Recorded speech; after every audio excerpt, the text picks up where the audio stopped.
How did she survive this feat? Lawrence Singleton.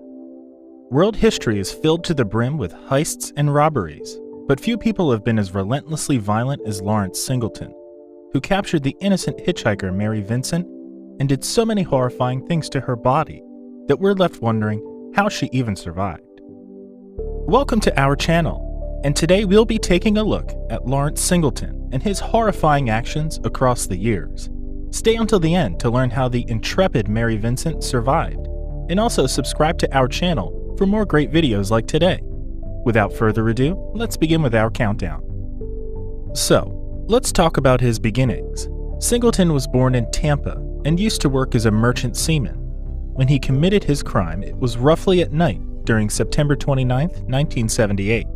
He found the innocent 15-year-old Mary Vincent of Las Vegas while she was hitchhiking in Berkeley, California. Mary got into the car and the two were off to Southern California.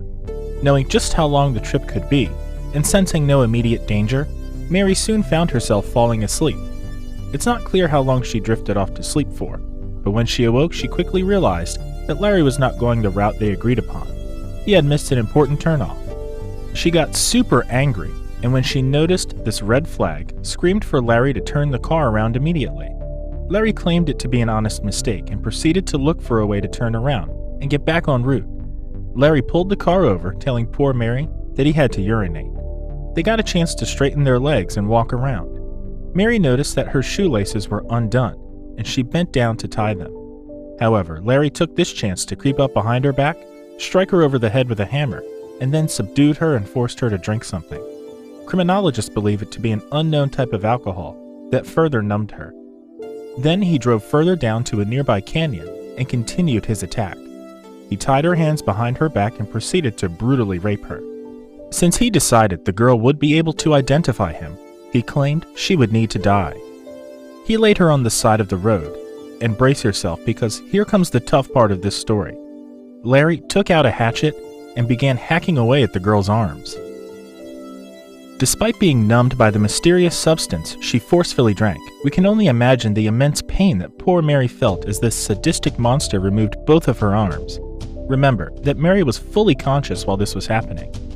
Like, if he wanted to kill her, he could have just thrown her off the canyon or sliced her head off. However, he wanted her to suffer as much as possible when she died, and so he did. Once he finished, he sent her down the canyon and stuffed her into a pipe, where she would supposedly die of blood loss. Mary lost consciousness, and did in fact nearly die of her wounds, but Mary survived. Somehow she came to come around.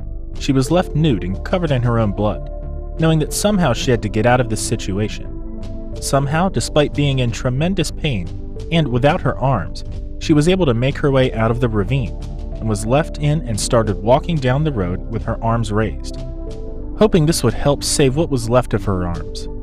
One car approached but started to speed off in a panic at the sight of the victim. Thankfully, shortly thereafter, two women were lost and came across Mary still staggering in the heat. They took her to an airport where further help was contacted. Mary managed to create a composite sketch and description of Larry, who was recognized by a neighbor. Of course, Larry was arrested and put on trial for his attack. He was put behind bars 6 months later, but was only sentenced to 14 years. Even more terrifying is that he whispered to Mary that he would finish the job even if it took her the rest of his life.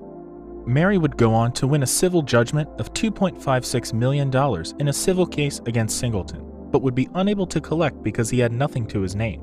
Very tragic indeed. His sentence was so unjust that it would even lead to the passing of the Singleton Bill, which seized the early release of criminals who used torture in their crime, and were allowed for a 25 to life sentence, too. Larry only served 8 to 14 years in prison due to his good behavior, on top of performing his job well as a teacher's aide in prison.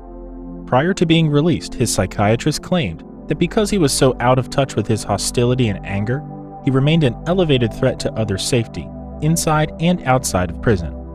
Larry was never given a place in his town, as no one wanted a monster near them or their children. He was allowed to live in the grounds of San Quentin, in a trailer, and he would move to Florida again, where he would be convicted of theft twice, serving a 60-day sentence, as these were for small, inexpensive objects.